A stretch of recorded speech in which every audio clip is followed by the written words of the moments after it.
Alors, l'extension qu'on fait comme c'est là, on va faire ça. Jean-Guy White Duck est fier de montrer les prochaines étapes qui vont permettre à la grande majorité de sa communauté de dire au revoir à l'eau embouteillée. Des travaux de branchement de résidence au réseau d'aqueduc ont été faits en avril dernier, les premiers depuis 2017. Un appel d'offres a été lancé cet automne pour 2 autres rues. Maintenant, Kidigan-Zibi Anishinabeg finalise les plans pour le raccordement des maisons situées le long de la route 105, l'aboutissement d'un projet amorcé il y a plus de 15 ans.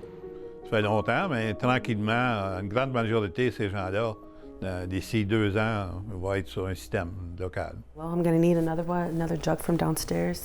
Depuis qu'elle a 12 ans, Katrina White Duck n'utilise pas l'eau du robinet. Le moment où Santé Canada a émis une recommandation de ne pas consommer l'eau des puits individuels sur la réserve.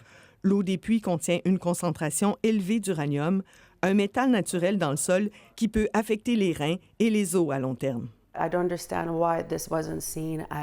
Je comprends pas pourquoi ça n'a pas été vu comme un dossier prioritaire. Si vous regardez Maniwaki, Messine, les 2 municipalités juste à côté, les gens, y en ont de l'eau potable, puis boum, Kidigan-Zibi, en plein milieu, il n'y a pas d'eau potable. Kidigan-Zibi Anishinabeg distribue de l'eau embouteillée pour plus de 300 maisons qui ne sont toujours pas raccordées au système d'aqueduc.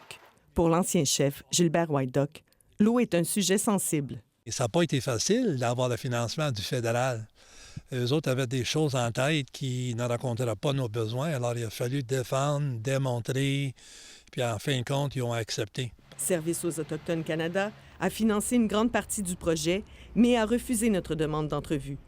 Dans une déclaration écrite, le ministère indique qu'il aurait privilégié un système de traitement individuel plus économique. La communauté a insisté pour privilégier un réseau d'aqueduc, même si la grande distance entre les maisons gonfle la facture. Ils sont trop loin. Ceux-là sont pas Là-bas, non. Ils sont pas d'accord. Selon lui, une centaine de maisons devront donc continuer d'utiliser leurs puits. Malgré ça, le chef est satisfait de pouvoir enfin régler une grande partie de ce problème. Ici, Alexandra Anger, Radio-Canada, Kidigan-Zibi Anishinabeg.